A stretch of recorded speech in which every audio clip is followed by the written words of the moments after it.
Gracias por acompañarnos en esta tarde, a usted que se encuentra allí en su casa o que tal vez se dirige para su casa y que está acompañándonos en este Facebook Live. Nos encontramos en las instalaciones del bufete de abogados BGIA, abogados corporativos, para traerles a usted un tema relevante, algo que hemos estado también planeando para usted, para su familia. Así que si usted está interactuando en este momento por medio de esta plataforma de red social, puede también invitar a sus familiares, amigos, vecinos, porque este tema será bastante relevante, ya que vamos a descubrir cómo prevenir la violencia en diferentes centros educativos. Hoy nos encontramos acá con nuestro socio director de BGIA, Abogados Corporativos, que nos estará tratando y nos estará llevando este tema tan importante.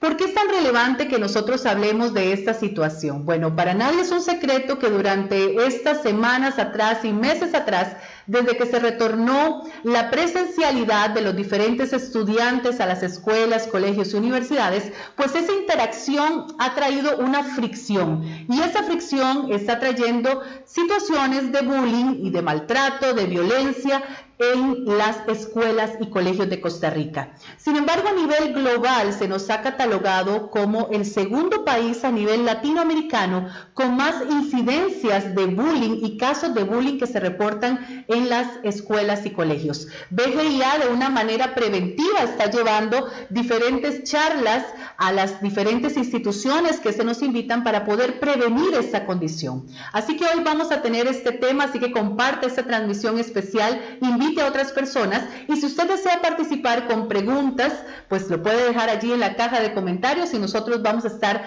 dando lectura a estas preguntas en cualquier momento. Vamos a hablar entonces de bullying, vamos a hablar de cómo prevenirlo con un especialista de una trayectoria de más de 20 años, donde ha podido asesorar a diferentes instituciones, tanto dentro de Costa Rica como fuera de Costa Rica, en más de 25 países. Es un experto en Derecho Educativo, nuestro socio director de BGIA, el licenciado Benjamín Gutiérrez. Muy buenas tardes, licenciado, gracias por estar con nosotros. Al contrario, Beatriz, muchísimas gracias a ustedes por el espacio, por ayudarnos además a montar esto que es tan importante en estos momentos para toda la ciudadanía, para todos los chicos y chicas que están creciendo y que están lamentablemente enfrentándose a esta gran problemática que se ha convertido en una crisis no solo nacional, una crisis mundial también. Inicialmente, licenciado, ¿qué podemos entender como acoso escolar o bullying? Sí, el bullying, el tema, vamos a empezar de una vez en materia. El tema es que hay una concepción muy clara a nivel doctrinario, a nivel ministerial, a nivel de todos los centros educativos, que está equivocada, y vamos a explicarlo rápidamente. El bullying lo que es simplemente un acoso o una intimidación que se hace a un estudiante, grupo de estudiantes, de parte de otro alumno de su mismo nivel. ¿Qué es lo que sucede? Se habla que hay bullying cuando existe algún tipo de agresión psicológica, física, o social en su entorno. Hice el énfasis en física porque cuando estamos hablando de violencia física, cuando ya hay una agresión, cuando hay un golpe, cuando hay un maltrato directo a la integridad de una persona, ya no estamos en presencia de un bullying, estamos en presencia de un asalto o de una agresión física que tiene implicaciones legales, y por ahí vamos a ir entendiendo por qué razón hay que enfatizar en esto para poder bajar la incidencia tan grave de esta violencia intraescolar. ¿Cuál entonces podemos decir que es la normativa que se debe aplicar en casos de acoso escolar, licenciado? Sí, la normativa en realidad es muy vasta, y ese es el tema. O sea, no hay una normativa, o a nivel internacional no ha habido nunca una normativa típica del bullying, porque no es necesaria. En Costa Rica hace unos pocos años, hace unos 3-4 años, se hizo la ley 9404, que habla de prevención del bullying. Lo que pasa es que es una ley con muy buenas intenciones, pero que no tiene realmente una aplicación práctica.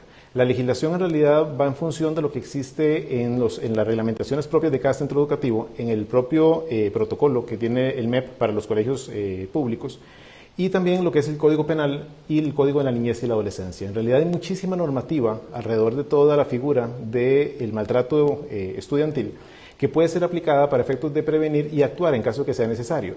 No olvidando además de que no solamente nos vamos a enfocar en lo que es la legislación propiamente dicha, sino también en los principios constitucionales que protegen el interés superior del menor, que lo va a ser siempre lo primordial, así como el tema del principio de formador. O sea, cuando estamos hablando de los centros educativos, el centro educativo eventualmente, como todos lo sabemos, a los chicos hay que buscar cómo formarlos, cómo enrutarlos en el camino correcto. Y a veces confundimos la parte punitiva, que es castigar por castigar, como sucede en el Código Penal. Si yo robo, hay sanción de cárcel, sabemos muy bien, ahí es una sanción directamente. A nivel educativo, a nivel infantil me refiero a 18 años menos un día hasta abajo, estamos hablando de que tenemos que formar. Entonces, la sanción disciplinaria que se va a aplicar para poder calmar una conducta determinada tiene que tener un fin formador, un fin de que enseñemos a estos chicos que no tienen que hacer determinado acto para que en el futuro, cuando ya se incorporen a la ciudadanía como adultos, no enfrenten sanciones mucho más gravosas. Aquí estamos hablando, licenciado, de dos actores. Estamos hablando de las víctimas, pero también del que comete la agresión. Entonces, bajo ese perfil de tener estas dos actuaciones, ¿cómo podemos interpretar o entender la aplicación de la ley o los derechos que tiene tanto el agresor como la persona que está siendo violentada? Sí, excelente observación, Beatriz. Efectivamente, lo típico es que siempre nos enfoquemos en la víctima principal, que es el bulliado, como podemos decirlo de alguna manera pues cotidiana, que es el agredido formalmente hablando. Eso es lo que nosotros llamamos como la víctima pasiva. Hay que entender también que el agresor, que la persona que está cometiendo la agresión directamente, sea física, psicológica, social o de cualquier otro entorno patrimonial, es una víctima activa. ¿Qué sucede? Las estadísticas nos dicen que más del 90%, estamos hablando de un monto muy muy alto, más del 90% de los niños, de los jóvenes que agreden a sus pares, a sus compañeros, están en una situación de violencia propiamente dicha. Y están siendo agredidos físicamente, sexualmente, psicológicamente, en sus casas, con sus vecinos, en su entorno educativo, algún amigo, alguna persona muy cercana a ellos. Entonces hay que entender también que ellos son víctimas. Y como son víctimas, ellos automáticamente buscan cómo agredir a un tercero. El típico ejemplo, sabemos que la violencia familiar, intrafamiliar, lamentablemente es muy fuerte, sabemos la violencia doméstica como tal como existe, y siempre hemos visto que es un reflejo, un espejo de lo que vemos en las casas. Si a un chico si a una señora, pensemos la típica violencia de hombre a mujer, aunque sabemos que se da al revés también, cuando un señor golpea a su esposa, en presencia de sus hijos o en el entorno de sus hijos, los hijos tienen un temor inmediato de lo que está pasando, pero empiezan a ver la violencia como algo normal. Cuando mamá está sola y está frustrada, lo que hace es buscar una violencia casi siempre directa, verbal, psicológica o hasta física con sus propios hijos, porque está buscando cómo desahogarse esa frustración tan terrible que tiene por la violencia que está sufriendo en ese momento. Este niño a su vez va a buscar generalmente a un tercero con quien sacarse clavo, dicho en buen costarricense. Y esto es lo que tenemos que entender, porque como son víctimas, tenemos que darle un tratamiento a ambas partes. Al niño que está siendo agredido, por supuesto hay que atenderlo, hay que apoyarlo, hay que buscar con el Departamento de Psicología y Orientación de cada centro educativo cómo darle un apoyo, pero también hay que entender que después de que hicimos la sanción formativa para el chico que está agrediendo, tenemos que ver cómo lo tratamos, cómo nos metemos más a fondo en cuál es la situación que él está sufriendo para que actúe de esta manera. Entendiendo que las dos son víctimas y que podemos trabajar con ambos, logramos una inserción en el aula de forma más positiva y también logramos resultados más fuertes a la hora de incorporarlos dentro de sus compañeros. Entonces, ¿a qué edad exactamente, licenciado, podemos decir que se aplica la Ley Penal Juvenil? Ok, la Ley Penal Juvenil va a empezar a regir en Costa Rica a partir de los 12 años. Hablo Costa Rica porque diferentes países tienen diferentes legislaciones con sus menores. Países como, no sé, Chile, Paraguay tienen a partir de los 14 años es donde empieza a haber una imputación, una penalidad contra las acciones de un niño. A otros países como Guatemala en Centroamérica tienen 10 años como fecha límite. Costa Rica son 12. El niño que tiene 12 años cumplidos hasta 18 años menos un día es responsable penal de todas sus actuaciones. Y eso hay que tenerlo muy claro porque a veces pensamos que son travesuras que no van a llegar más allá. Que un niño que quebró una ventana dentro del colegio, con un vecino y demás, o hizo un daño físico a alguien, o está insultando, está haciendo una suplantación de identidad, o está pasando fotografías con contenido erótico de un lado al otro, no tienen ningún tipo de imputación, y no es así. En Costa Rica, a partir de los 12 años, son responsables de sus actos, y los papás, desde el día 1 que nacen hasta que tienen 18 años menos un día, son responsables económicos solidarios en la parte indemnizatoria de todo lo que vayan a hacer sus hijos. Entonces también hay que entenderlo muy bien, porque ambos pueden ser responsables en diferentes niveles. Diferentes escenarios estamos mencionando. Entonces aquí estamos hablando de una responsabilidad solidaria. ¿El centro educativo tiene también parte en esta responsabilidad, licenciado? Eventualmente sí. O sea, la ley es muy clara en el sentido de que hay una obligación de protección de nuestro entorno educativo, y eso hace una equiparación no solamente con los niños, sino también con los centros educativos, sino también con los centros de salud. Por ejemplo, si un niño llega agredido a un hospital, todos sabemos perfectamente que lo llevaron al hospital de niños, sabemos que los médicos, los pediatras van inmediatamente a ver qué fue lo que pasó, van a llenar formularios, eventualmente van a llamar al patronato o van a llamar al Ministerio Público si es necesario, o bien van a llenar un formulario para que un trabajador social verifique qué fue lo que sucedió. A nivel educativo funciona muy similar. El artículo 49 del Código de la Niñez y la Adolescencia es expreso al establecer que en caso de que el docente o el centro educativo descubra que hay algún tipo de riesgo que pueda afectar la integridad de alguna manera de sus estudiantes, tiene que comunicarlo inmediatamente. ¿A quién? Al Ministerio Público. La norma dice Ministerio Público, no dice PANI, no dice la casa, no dice otros lugares. Entonces hay que tener muy clara que esa regla existe, porque si por alguna razón el colegio o el docente no quiere hacer nada porque considera que no quiero meterme en problemas ajenos, ¿para qué me voy a meter en más enredos, que me van a tirar un abogado para pelear y demás? Podría tener una responsabilidad directa. Entonces, la forma correcta es recibir la denuncia y comunicar inmediatamente a quien corresponda, sea a nivel interno del colegio y dependiendo del nivel de la falta, eventualmente al Ministerio Público. Acá estamos recibiendo algunas felicitaciones, licenciado, por la exposición de este tema que, como dice Vilma Contreras, excelente concepto de atender por igual a la víctima y también al victimario. Y también dice por acá otro comentario, gracias por tratar este tema tan importante. Carla López, licenciado, dice lo siguiente, mi hijo tiene 6 años, un compañero de 6 años le ha pegado en varias ocasiones.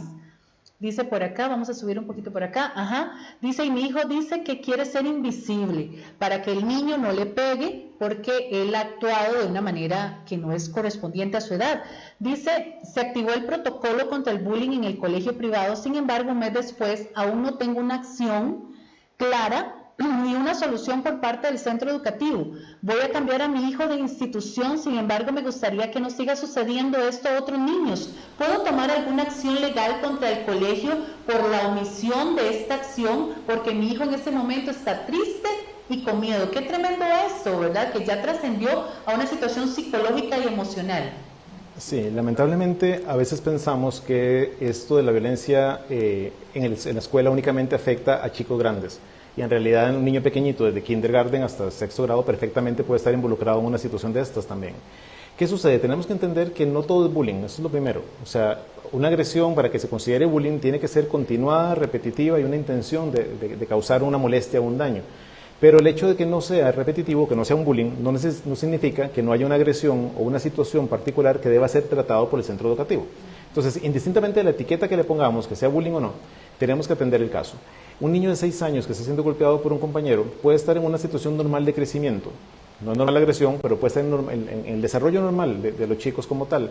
Pero eso significa que los docentes tienen inmediatamente que hacer una investigación con la apertura del bullying, que es de la denuncia del padre de familia, para verificar qué es lo que está pasando, hacer una revisión en las áreas de recreo de los chicos a nivel del aula, ver si hay un comportamiento normal o no, fijarse si el agresor como tal está mostrando actitudes distintas, si solamente con un niño o con otros, o si está llorando, o si está angustiado, o si está en un tema de ira no contenida, para poder tomar la decisión de qué es lo que tenemos que hacer.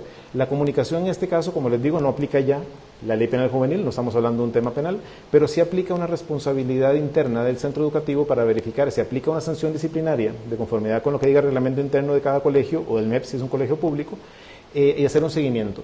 El centro educativo no puede negarse a darle seguimiento a ese tema. Eso es muy importante para la señora que consulta.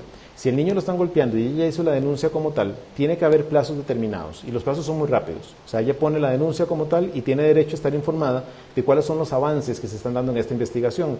Si eventualmente no ha recibido, o en el caso de ella no ha recibido una respuesta, puede hacer una consulta por escrito, siempre por escrito es lo ideal, de qué ha pasado con la denuncia que yo puse. A mi niño lo agredieron y además me preocupa a mi hijo y me preocupa el niño que lo estaba molestando.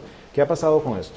Si no recibe una respuesta y es un colegio público, puede elevarlo perfectamente al Ministerio de Educación, que para eso pueden hacer un seguimiento. Si es un colegio privado, elévelo directamente a la dirección del colegio, porque efectivamente tienen que darle un seguimiento total a este tema hasta que se logre calmar la situación.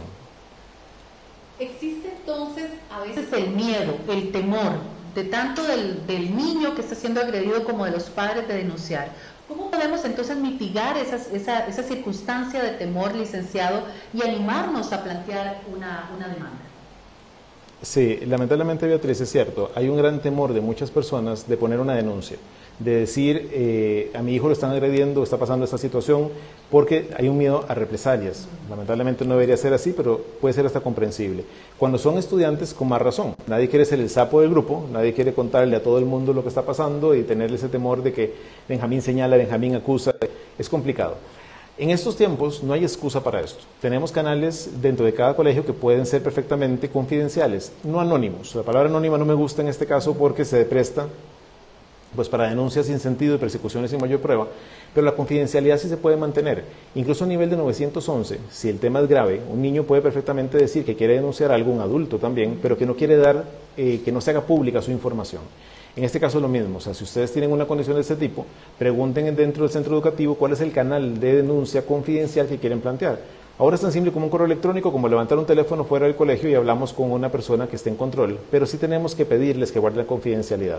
Hay que tener mucho cuidado en el sentido también para los docentes que nos pudieran estar escuchando, que hay que tener claro que existe la Ley de Protección de Datos Personales. O sea, cuando a mí me hacen una denuncia de un tercero, en todo caso yo estoy obligado a conservar esa confidencialidad y no transferir esa información a terceros, porque podría haberme involucrado en una denuncia delicada. Entonces, cuando recibimos una denuncia así, simplemente pidamos las pruebas que tengamos para hacer la investigación y empezamos a darle un desarrollo, sabiendo que una vez que tengamos claro qué fue lo que sucedió y eventualmente tengamos que aplicar alguna sanción disciplinaria, es únicamente para que sea de conocimiento de la familia y del niño que fue el agresor en ese momento, no para hacerlo público y para revictimizar a la persona que estaba causando esa agresión en ese momento.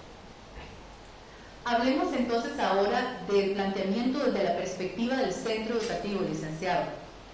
Se da la situación, se da el planteamiento de una demanda, pero ¿cómo actuar o cómo tratar de mitigar el impacto en estos niños para volverlos a reinsertar en la educación, ¿verdad? Porque ellos tienen que tener esa libertad y ese derecho de seguir estudiando. Sí, totalmente. Por eso es tan importante tener claras las reglas. Aquí es un tema de comunicación. O sea, hay un principio constitucional que se llama principio de tipicidad disciplinaria. Les explico porque yo sé que puede sonar muy técnico. La tipicidad disciplinaria no es otra cosa que el derecho a saber qué me va a pasar si hago una conducta determinada. Cuando nosotros vamos a sacar la licencia, por ejemplo, hacemos el examen y tenemos ya claro que nos van a permitir manejar, lo primero que nos dicen es que si nos saltamos un alto, nos pueden multar, nos pueden aplicar multas a la licencia, que si vamos a más de 120 kilómetros por hora es velocidad temeraria. O sea, tenemos claro cuál es la sanción que nos va a aplicar para una conducta determinada.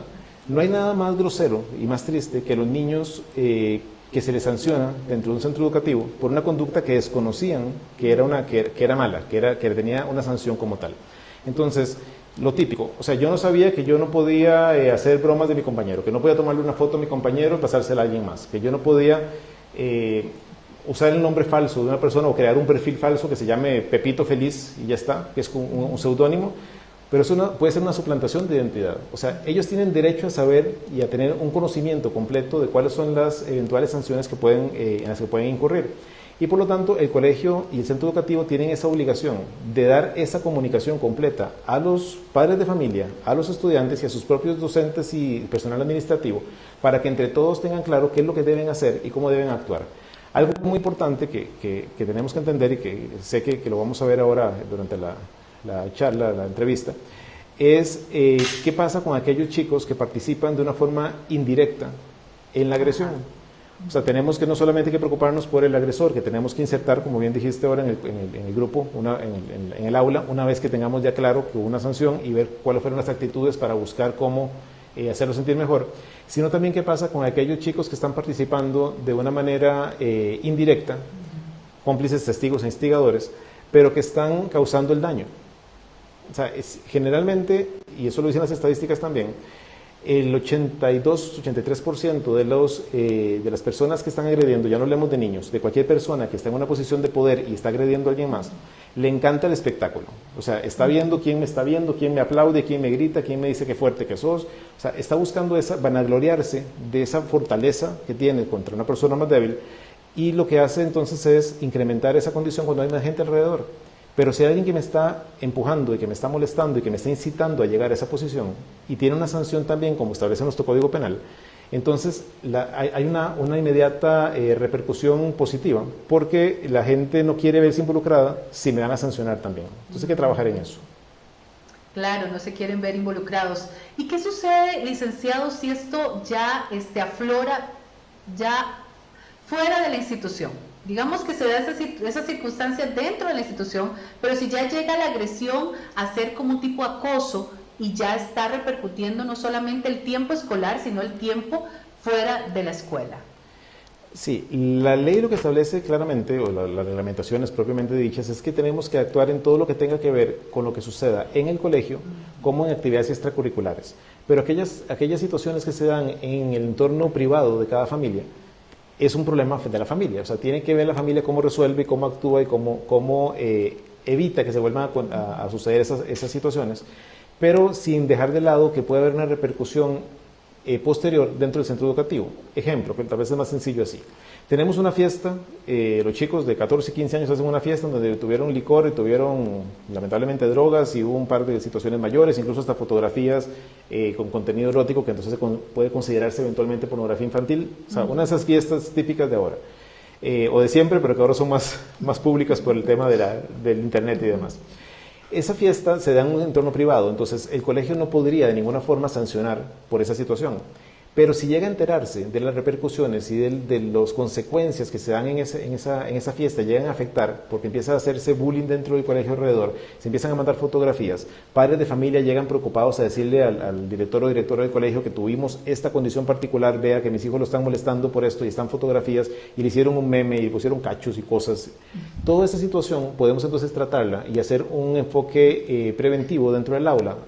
Los orientadores y psicólogos pueden perfectamente trabajar con el grupo y explicar las condiciones y las responsabilidades que le aplican a todos los que participaron en la fiesta y a todos los que podrían eventualmente tener una repercusión o una participación en estos temas. Ahora que mencionabas esto del ciberbullying, suplantación de identidad y también de eso que llaman el sexting, ¿por qué no hablemos un poco acerca de esos conceptos que son más modernos, que tal vez no se daban, ¿verdad?, en nuestra época, pero que ahora son muy comunes en esta dinámica que se maneja entre los centros educativos? Sí, Beatriz, después de la pandemia se desarmó esto otra vez, o sea, podemos decirlo de esa manera. Es increíble la capacidad de aprendizaje que tuvieron los chicos durante la pandemia para manejar sistemas electrónicos, llámense evidentemente redes sociales, teléfonos, iPads, increíblemente hacer memes, manejar el Photoshop y ese montón de aplicaciones que tenemos que les permite modificar y alterar un montón de cosas. Entonces, el cyberbullying no es otra cosa que el mismo bullying que tenemos, que la misma agresión directa, pero a nivel tecnológico. Entonces, cualquier plataforma que se utilice para perseguir a alguien, para amedrentarlo, para aislarlo socialmente, para insultarlo, para amenazarlo, que una amenaza estamos hablando ya de temas penales, para maltratarlo de alguna manera. O sea, todo este tipo de situaciones que se dan a nivel tecnológico automáticamente es un cyberbullying, pero tiene la misma aplicación. El grooming, que es uno de los que está muy común, es cuando estamos lanzando una caña de pescar, que ya inclusive involucra adultos, porque estamos tratando de traer o de engañar a las víctimas para que piensen que están en una situación de seguridad y confianza, y en realidad estamos engatusándolos para estafarlos, para agredirlos, para explotarlos de alguna manera. Y el sexting, lamentablemente, vuelvo a lo mismo, se convirtió en un problema internacional de grandes proporciones. Estamos hablando que la Interpol, o sea, la Policía Internacional incluso, está desesperada de la cantidad de situaciones de sexualidad, de pornografía infantil que se están dando a nivel local e internacional. Costa Rica se ha metido muy de lleno, lamentablemente, en este problema. Ojalá de forma positiva, diríamos que preventivamente, y no, se ha metido en un problema grande, tal vez porque en Costa Rica tenemos mucha conexión con Estados Unidos y con el inglés, tenemos muy buen nivel de inglés y tenemos acceso a mucha tecnología. Entonces, España, por ejemplo, Canadá, por ejemplo, están haciendo denuncias internacionales porque hay redes de pornografía infantil en Costa Rica que nacen desde el sexting. Me explico por qué. El sexting no es otra cosa, puede ser entre adultos perfectamente. Cuando hay una relación de coqueteo y demás, de cortejo que va y viene, pero por mensajes de texto. Lógicamente, cuando empezamos a coquetear de esa forma, empiezan también a aparecer fotografías, videos, mensajes, fotos, de todo. El problema que se da es que cuando hay menores de edad de por medio, estamos ya hablando de pornografía infantil. Cuando el contenido sexual es erotizado y hay menores de edad involucrados, ya se habla de pornografía infantil como tal. Eso está sancionado en el artículo 173 al 174, incluyendo los bis de cada uno del Código Penal, y hay una persecución bastante grande.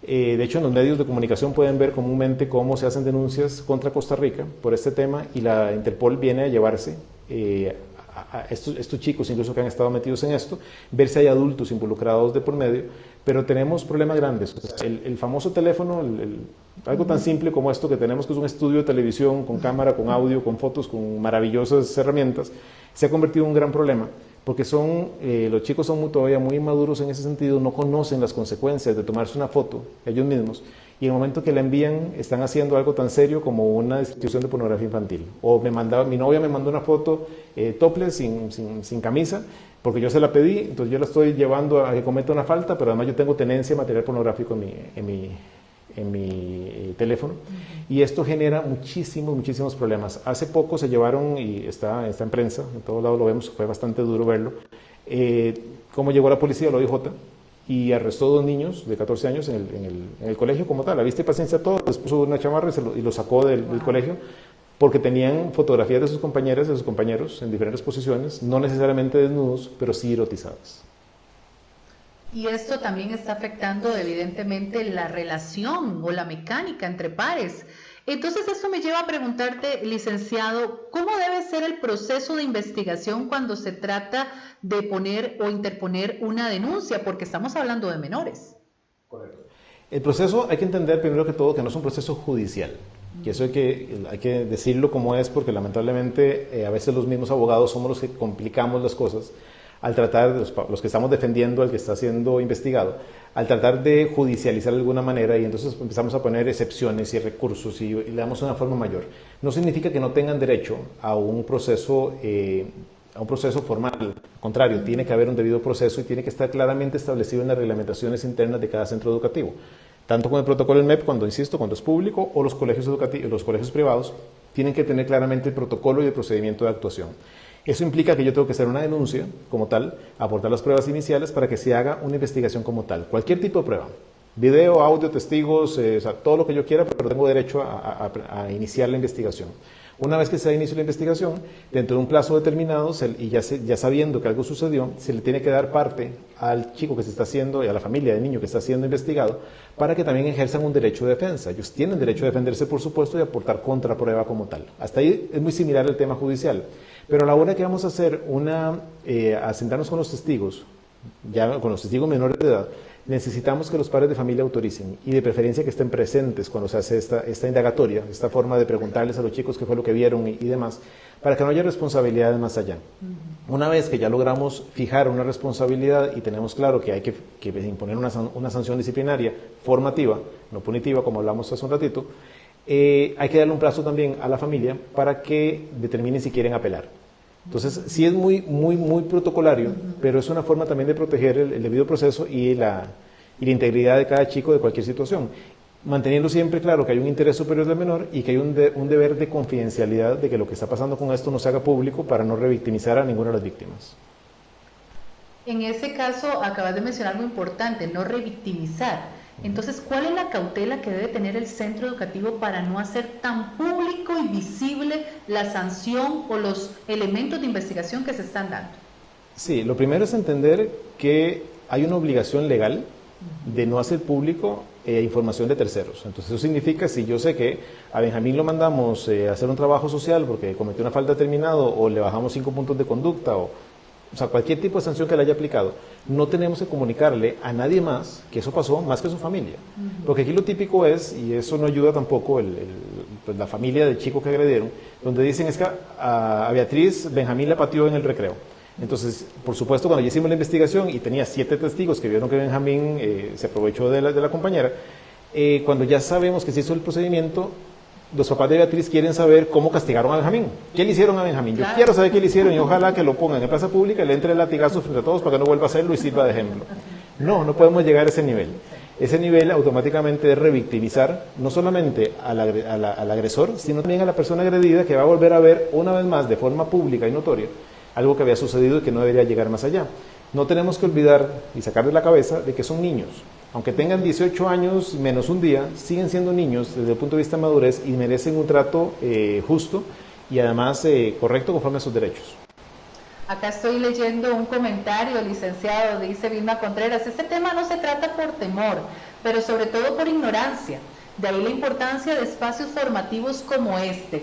Y justamente es porque BGIA ha hecho una serie de trabajos y esfuerzos para llevar estos protocolos de implementación y de prevención del bullying a las escuelas y colegios. Háblenos un poco acerca de los esfuerzos que están logrando en este momento en las diferentes instituciones donde hemos sido invitados, licenciado.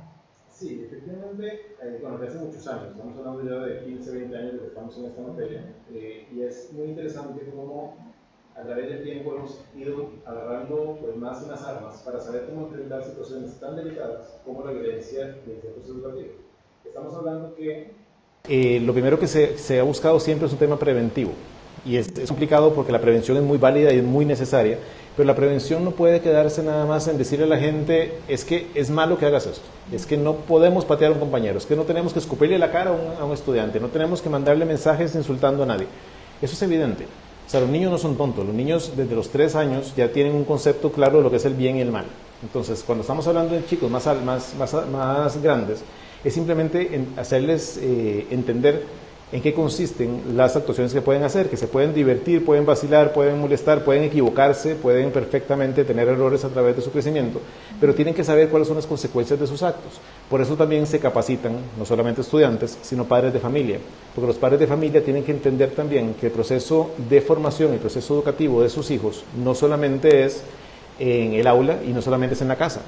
O sea, es en todo entorno donde estén y que tiene que haber un equipo forzosamente de trabajo entre escuela y colegio para que los chicos entiendan también que no tienen que escudarse en una situación. ¿Por qué digo esto? ¿Qué es lo típico con nosotros, Beatriz, por ejemplo, que somos de más de 30 años, para no entrar en otros temas de edad?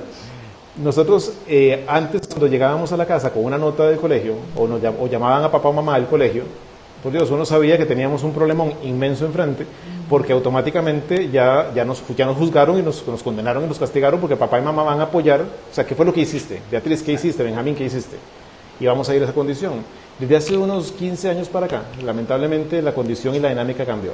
Es una generación en la que estamos sobreprotegiendo de alguna manera a nuestros hijos y les estamos dando a entender que con un buen abogado y con una buena historia podemos evitar una sanción. Y no estamos entendiendo de que el proceso de sanción disciplinaria, del castigo disciplinario a nivel infantil, es necesario para la formación global del niño, que va a entender que en este momento simplemente me regañaron, me dejaron sin iPad durante el fin de semana, o bien, al contrario, de tener que ir a que sea un adulto y que me quitaron 5 años de libertad porque me metieron a la cárcel.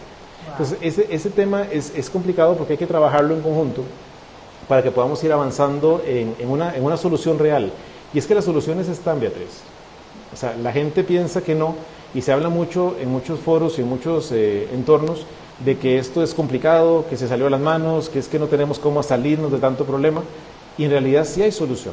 Se ha probado a nivel internacional, nosotros mismos durante estos 20 años hemos tenido una posibilidad enorme de ver cómo bajamos los índices de bullying hasta un 85%, cuando hacemos una aplicación clara y enfocamos claramente el entorno.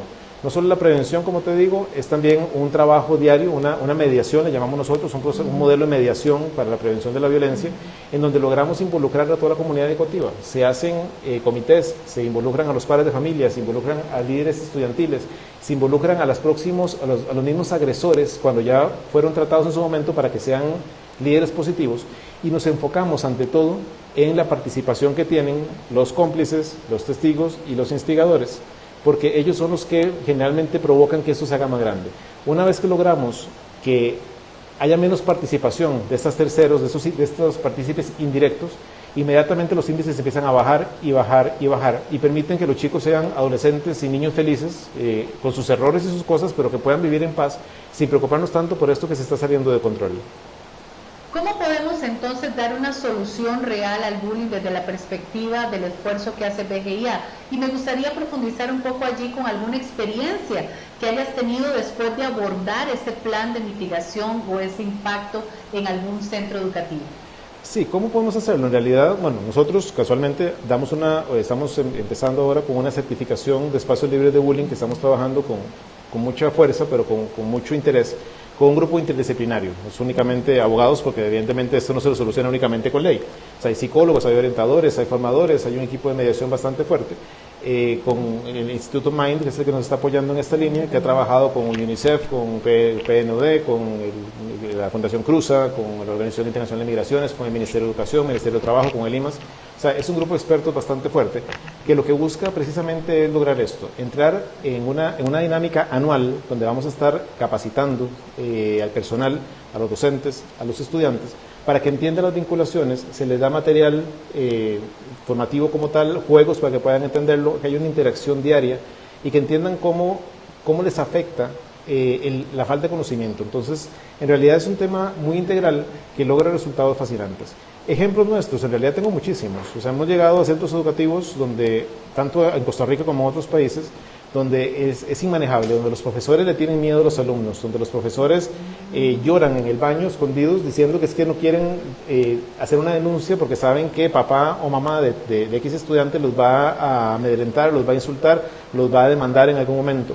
Hay un miedo tremendo, un recurso de amparo que pueda llegar porque piensan que van a tener responsabilidades, y en realidad lo que hay es una ignorancia respecto a cómo es un seguimiento de debido proceso para justificar y complementar todo, y cómo tratar adecuadamente esas situaciones. Hay que entender que los niños están ahí ávidos de que los ayuden, ávidos de que les enseñen. Ellos están ahí felices, no quieren estar todo el santo día estudiando, evidentemente, pero también saben que tienen que hacerlo, pero quieren que no los castiguen por todo, que los regañen por todo. Quieren que los tomen en cuenta en las decisiones. Si se hace una implicación clara, los resultados han sido fascinantes. Hemos visto, de verdad, o sea, cómo tenemos ambientes donde en cuestión de 2-3 meses cambia totalmente la dinámica. Los agresores empiezan a ser partícipes, porque el agresor sabemos siempre que es un líder por naturaleza. O sea, el agresor, el que es fuerte, el que golpea, lógicamente es más fuerte. Y el que es más fuerte generalmente es un líder. Entonces lo que hay que hacer es enfocarle esa línea para poder ayudar e involucrarlo con otros. Ese proceso de mediación, que es bastante interesante, lo que logra casualmente es ir enseñándole a uno para que el otro enseñe al otro, para que el otro enseñe al otro, y participan como una espiral para que en menos de que lo que nos damos cuenta es un centro educativo totalmente funcional. Ese bajar 85% que te comentaba, que es un porcentaje muy muy alto, permite entonces que nos enfoquemos únicamente en el 14-15% de los problemas que sí son graves, y no pensar que todo es un problema. ¿Cómo podemos entonces invitar a los docentes que nos están viendo y a aquellos padres de familia? Porque inclusive Julio Alcocer dice, excelente ponencia, los felicito. Hay un interés real, don Benjamín, de encontrar una solución por la paz de nuestros hijos y también por mitigar esta violencia tan tremenda que se está viviendo en los centros educativos. ¿Cómo podemos invitar a estos docentes o a las personas que nos están viendo a recibir esta asesoría? Mira, en realidad es cuestión de tomar acción. Yo creo que es el llamado a la acción siempre muy importante en cualquier cosa que hagamos. ¿Que hay solución para la violencia en centros educativos? Por supuesto que la hay. No hay que esperarse ni que las autoridades ni que el sistema hagan algo para cambiar todo. No hay que pensar que hay que ir uno por uno y colegio por colegio. Eso se puede arreglar muy, muy fácilmente si hay acción, intención y una correcta asesoría, que no es nada del otro mundo. Nosotros estamos acá en BGIA y Mind, o sea, como grupo, estamos dispuestos, por supuesto, a apoyarles en ese sentido. Como les digo, es un proceso de mediación para llegar a un fin de certificación de un espacio libre de bullying que requiere mucho trabajo de ambas partes, tanto de los centros educativos como nosotros, pero se logra. Entonces, en lo que podamos apoyar a la comunidad, para eso estamos. Lo que sí quiero es dejar muy claro una vez más que la agresión y la violencia en centros educativos tiene una solución real, y una solución en 2-3 meses, que logramos poco a poco a que un año educativo funcione bien, y de ahí en adelante es muy fácil porque ya todo el mundo está entrenado en un sistema de mediación. No hay que esperar que caiga maná del cielo o que vuelva a abrirse el piso para pensar que vamos a cambiar el mundo. Se puede cambiar muy rápidamente y es algo que además nuestros hijos merecen. Me gustó esa frase y es algo que nuestros hijos merecen, y como padres de familia estamos en nuestro deber de fomentar esa tranquilidad para que nuestros hijos puedan sentirse motivados y alegres de ir a estudiar. ¿Algún número de contacto, licenciado, para que las personas interesadas como Azalia, que dice muy buen tema, muchísimas gracias por compartir este tema con nosotros, puedan comunicarse con BGI Abogados Corporativos? Sí, claro, bueno, nuestro teléfono es 2280-0606, no se asusten, 2280-0606, digo no se asusten porque nosotros trabajamos con inteligencia artificial, les voy a hablar una especie de robot, se llama Maya, pero hablan naturalmente con ella, y si no pueden perfectamente entrar a nuestro sitio web, que es bgacorp.com, bgacorp.com, o los correos, que es igual, info@bgacorp.com. En la página nuestra está el contacto en todo caso, y estamos más que dispuestos. En realidad, como les digo, la experiencia es muy amplia, y hay mucho interés en que esto logre solucionarse. Creemos que estamos en el momento ideal para darle un cambio de rumbo a algo que no debería estar como está. Dice Vilma Contreras, pasar de una sanción punitiva a una sanción punitiva requiere de capacitación. Sí, en realidad debe ser de una sanción punitiva a una sanción formativa. Sí, requiere una capacitación clara, técnica y de parte de expertos en psicología y en educación también cognitiva, principalmente en tema cognitivo. O sea, los especialistas, Piaget, Vygotsky y demás, todos ellos hablan claramente del proceso conductual del estudiante, pero también hay que entender que el docente requiere también una guía en esa línea. Si nosotros logramos que se entienda que hay que indicarle a cada estudiante cuáles son sus derechos, cuál es la tipicidad disciplinaria, saber a qué nos enfrentamos, y le damos una línea de acción, y logramos también entender que no hay que castigar por castigar, y que si eventualmente me sancionan a mí como estudiante o a mi hijo como estudiante por algo que haya hecho, es por el bien de él, y lógicamente también saber cuando hay un abuso, porque tengo que decirlo, cuando el colegio o el docente se excedieron en una determinada sanción, también por supuesto saber que tenemos derecho a pelearlo, porque esto es formativo, no es punitivo de ninguna manera. Dice don Julio Alcócer, ¿queda el video en archivo? Claro que sí, vamos a tener este video a disposición de las personas que quieran compartirlo y que también quieran ser parte de esta solución, ya que es un planteamiento social importante que debemos abordar. Muchísimas gracias, licenciado, por su tiempo, por esta charla tan constructiva que nos ha dado el día de hoy. No, gracias a ustedes más bien, porque el apoyo ha sido enorme de parte de ustedes. Sabemos que están muy interesados también en esta línea, desde el punto de vista también personal. Sé que Beatriz tiene una gran interés en este tema, desde el punto de vista también de creencias. Es algo que tenemos que arreglar y podemos arreglarlo. Feliz Día del Niño para todos los niños y para las familias que sé que hoy lo celebran también con ellos. Y veamos cómo arreglamos esto. De verdad que estamos aquí para ustedes. Así como lo dijo el licenciado, tenemos una responsabilidad solidaria, una responsabilidad social solidaria en BGIA, en ayudar, en contribuir, en mejorar. Y como él lo dijo y lo planteó, existen canales de solución preventivos.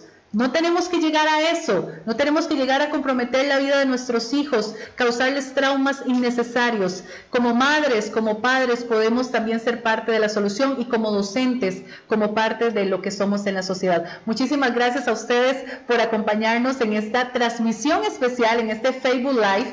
Será el primero de muchos, así que acompáñenos en una próxima entrega desde las instalaciones de BGIA Abogados Corporativos.